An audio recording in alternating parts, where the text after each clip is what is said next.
You know, Bob Reynolds has done some amazing things in his professional career, but as the father of two boys who played football, the thing I'm most proud of Bob Reynolds is that somehow in the midst of all of his other endeavors, he still managed to continue to be a football referee. Pretty cool, Bob. In some respects, the one on your resume that I noticed first. And Rick Lord, you know, I didn't realize when I was talking to Jay Ash about joining the administration and becoming Secretary of Economic Affairs and Community Development that he was a former member of your team at House Ways and Means. But I think that's okay. And I look forward to having a chance to watch that relationship develop going forward. Well, I appreciate the chance to be here today. And I asked Rick, I said, gee, Rick, did you invite both Martha Coakley and me to come here this morning? I thought you just invited me. And you didn't really care what happened in the election. And it turned out that actually what happened on Tuesday was relatively important with respect to this. So since I had a big speech prepared, I'm really glad I won.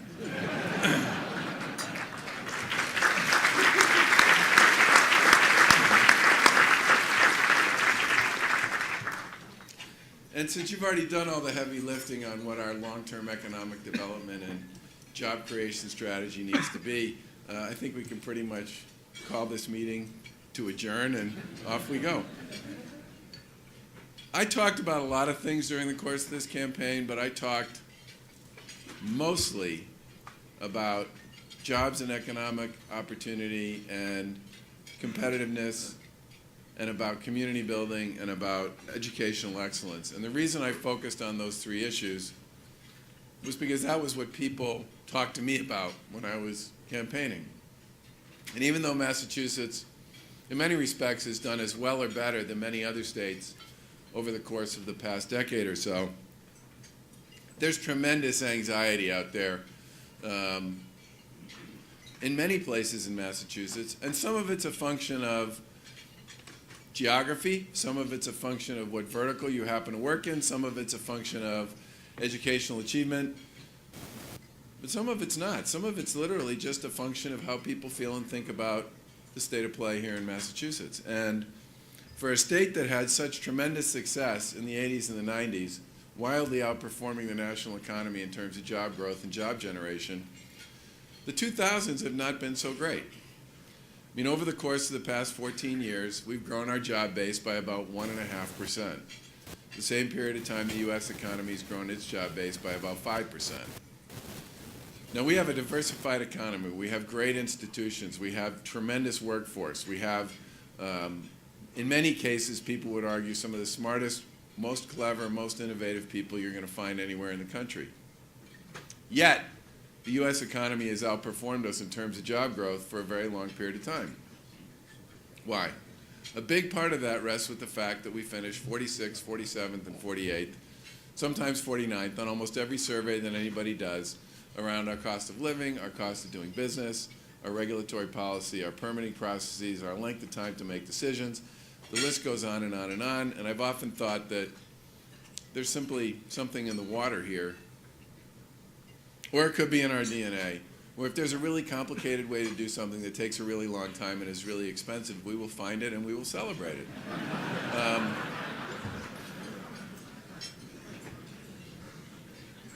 And we're never going to be a top 10 player when it comes to this stuff. But there's no reason we have to rely on New York to bring up the rear over and over and over when it comes to this stuff. And we can't be at least a lot more aggressive and play a lot harder to win when it comes to this stuff. And I won't spend a lot of time on anecdotes, but there is one that sort of stuck with me throughout the course of the campaign. I was in Northborough visiting a manufacturer, family-run business, second generation.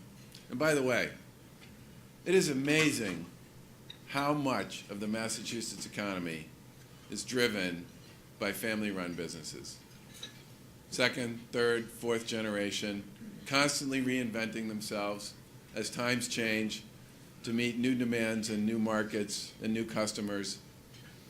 over and over and over again, as I was out there campaigning, I would run into people who were carrying the legacy of their family forward and doing it in increasingly imaginative and creative ways. And when we talk about innovation and entrepreneurship, most people think technology. Yeah, there's a lot of that in technology.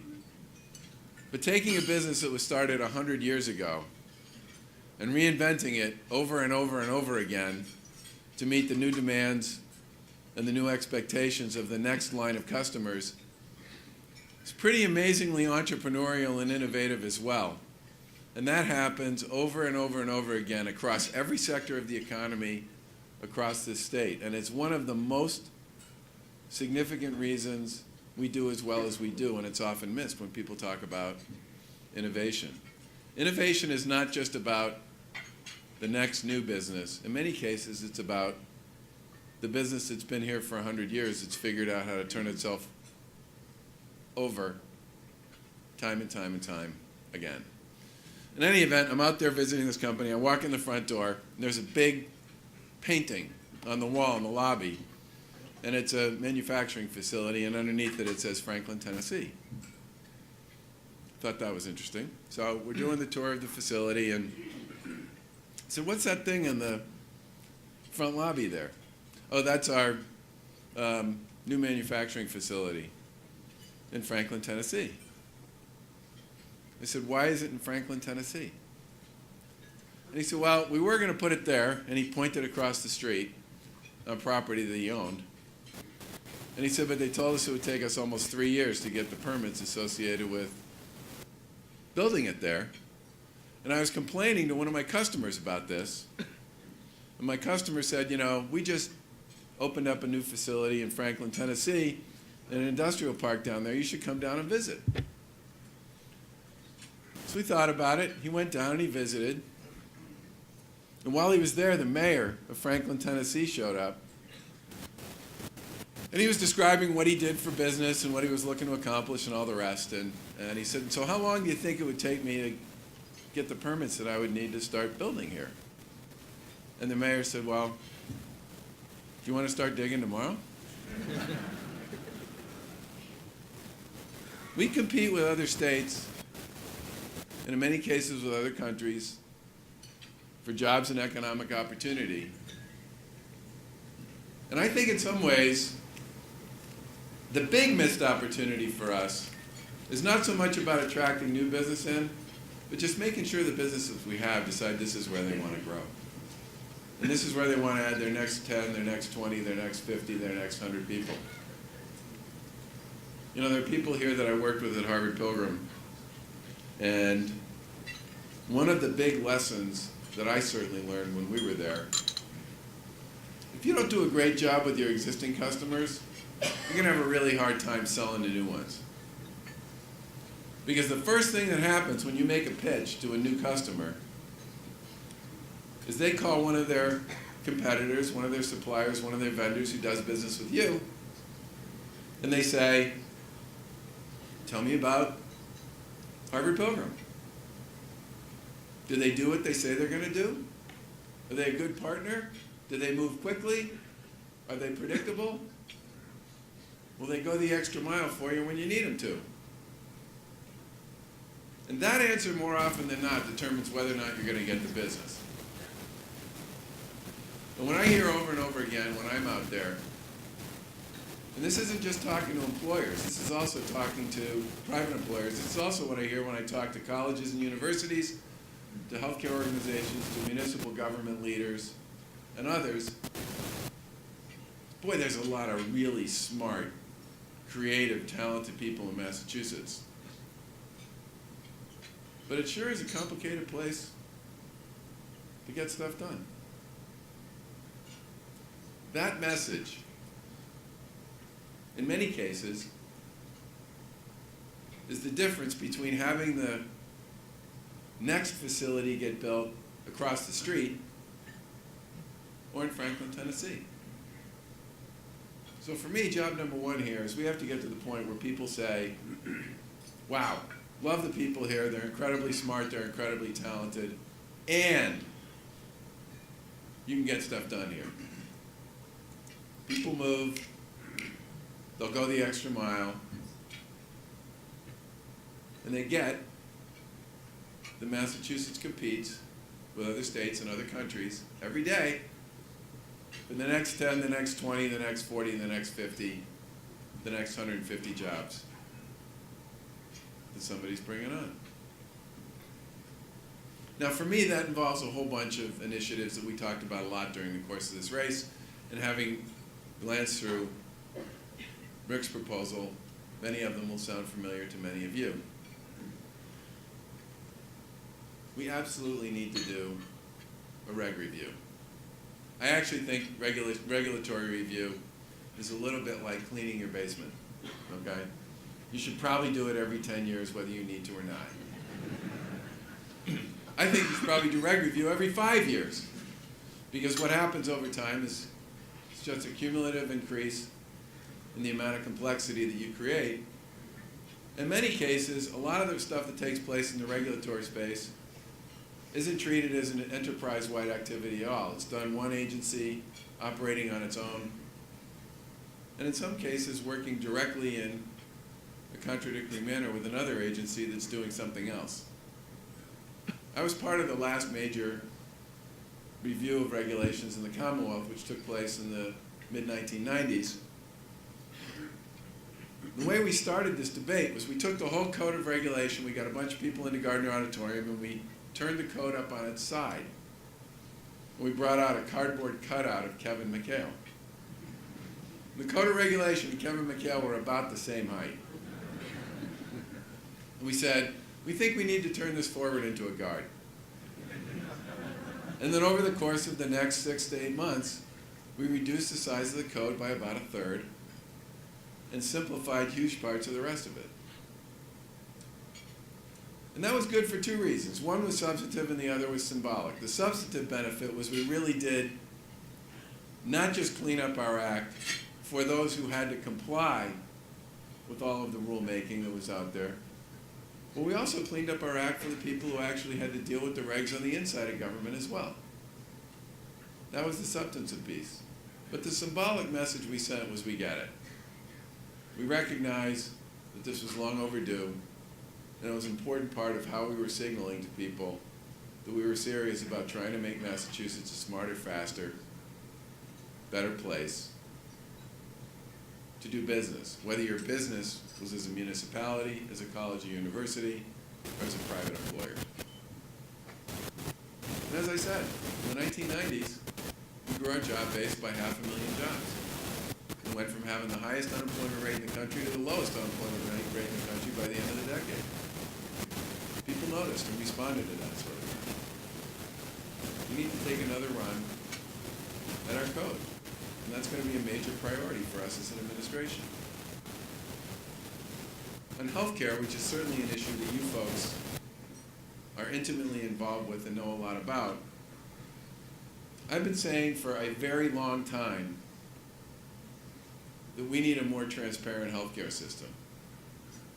Same service, same person, same outcome, 4 different providers, varying price by as much as 300%, 400%, 500%.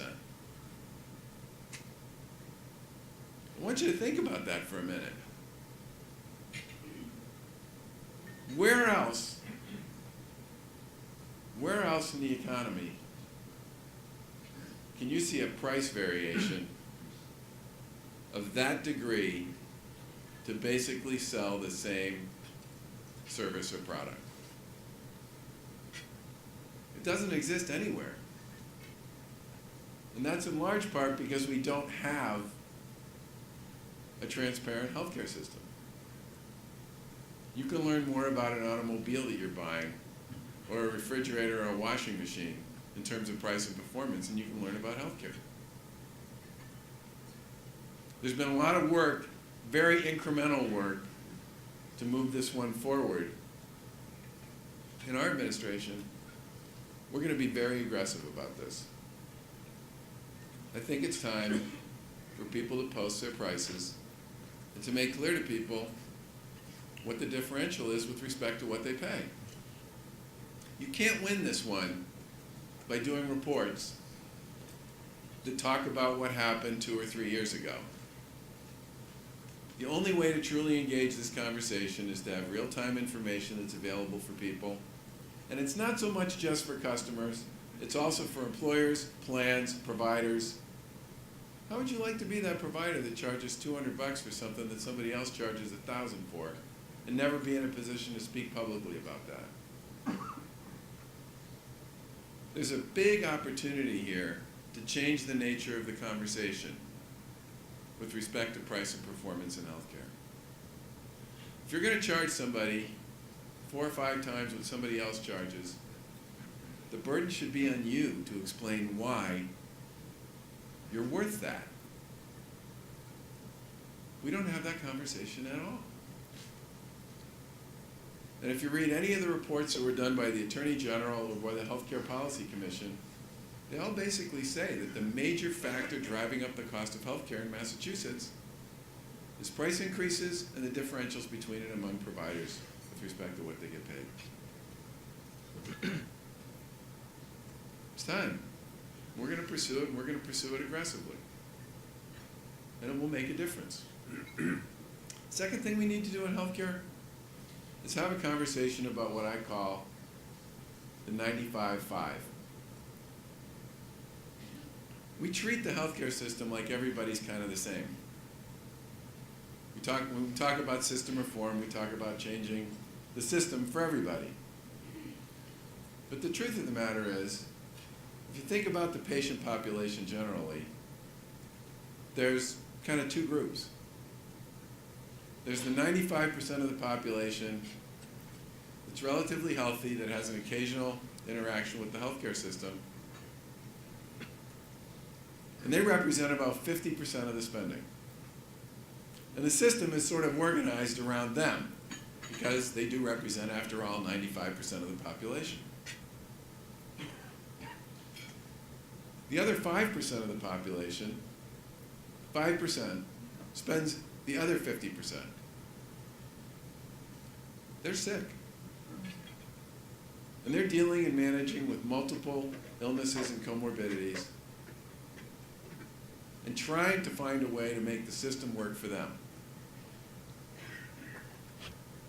They usually see somewhere between 50 and 90 clinicians a year. They have between 10 and 12 trips to the ER, 8 to 10 hospital admissions. They're usually on somewhere between 10 and 20 medications.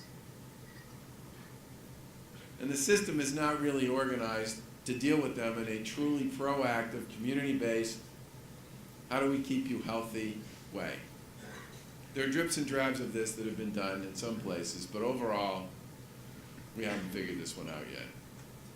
I would like to have a very aggressive conversation with the provider community and the plans about how to think differently about significantly improving the way we serve the 5% who make up that 50% of the spending. Because we're not doing well by them from a healthcare delivery, a health status, or a care or cost management point of view, and there has to be a better way. The third thing we need to do is deal with a lot of what I call the administrivia that exists across healthcare. And that's not just state regulations, it's also, there's a ton of federal stuff that's coming down on the provider community as well. And you talk to almost anybody in the healthcare world, and they'll tell you that a lot of this stuff doesn't add a heck of a lot of value, doesn't make the system safer, doesn't make it more affordable, doesn't make it more effective, but it's expensive. And the compliance costs for many organizations run into the millions of dollars. Got to be a better way here, and we need to find it and pursue it. Now, with respect to education, I've talked a lot about that over the course of the race, and I've especially spent my time talking about the achievement gap. We can't be a truly great state, and we can't really bring to fore all the things that people would like us to bring to fore economically if we have the kind of gap that currently exists between primarily the cities and the suburbs with respect to educational achievement. Now here's the interesting part.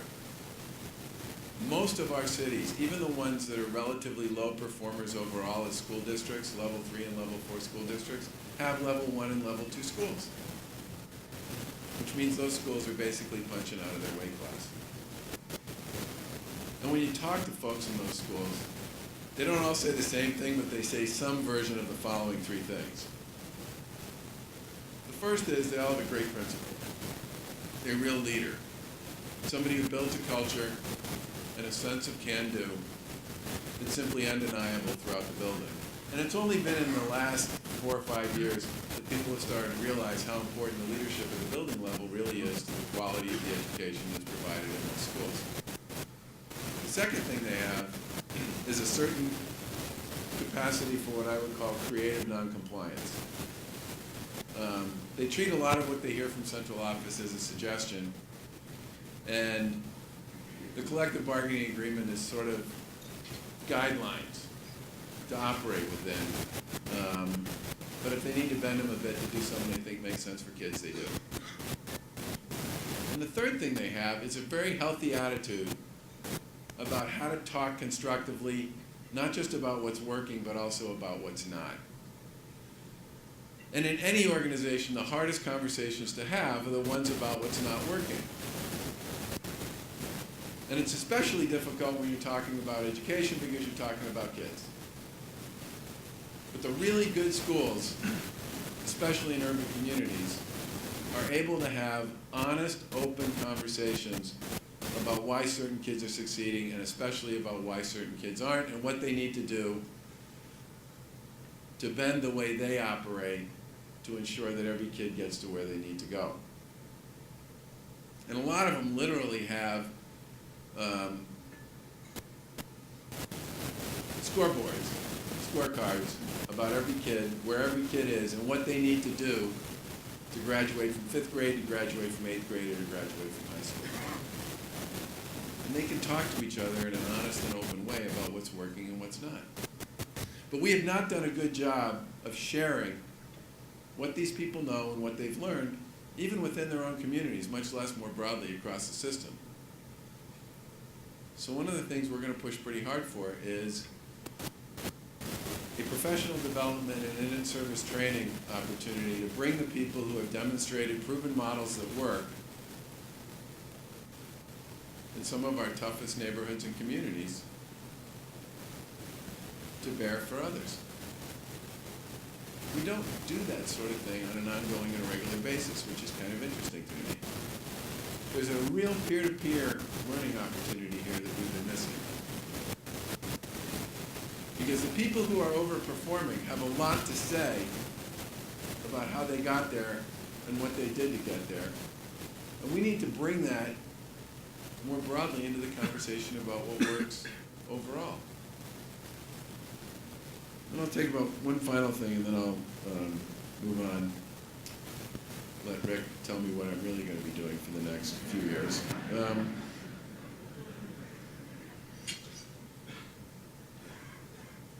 We would like to be a partner to small businesses. We're going to create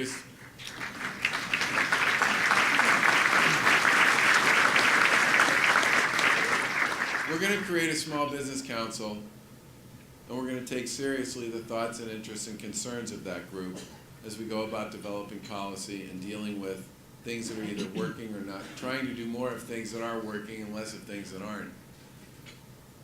Because as everybody knows, most of the net job growth comes from small businesses. Larger companies, which I've been involved with for most of my life, have an enormous role to play in so many different ways. But a lot of the net job growth usually comes from the small business world. And in a state that's as complicated as this one, we make it a lot harder for small business than it should be for them to succeed and be successful.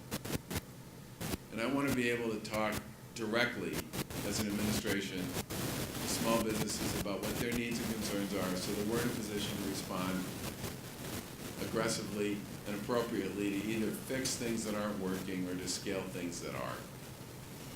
Because over time, if you have a robust small business world out there, you probably have a robust economy. there are huge opportunities to do more with small business, and we want to be there to make sure that they happen. Now I'm looking forward to hearing what Rick has to say about what the next act looks like in Massachusetts. And we had a fairly comprehensive economic development plan that we put out as part of that campaign, which if you haven't seen, is still there on our website at CharlieBaker2014.com. But most importantly of all, for all of you, is I spent a lot of time talking about our economic competitiveness and our ability to succeed over the course of this race, because I believe it's the single most important thing we need to figure out and solve for as we go forward, because we will not be a truly great state until we get to the point where everybody who wants to work can, and where the region you're located in doesn't define your ability to be successful. And there's too much of that in Massachusetts, and we need to fix it. And again, I appreciate the chance to be here, and I'm really glad I won, because otherwise I wouldn't have had a chance to see so many of my friends. Thank you.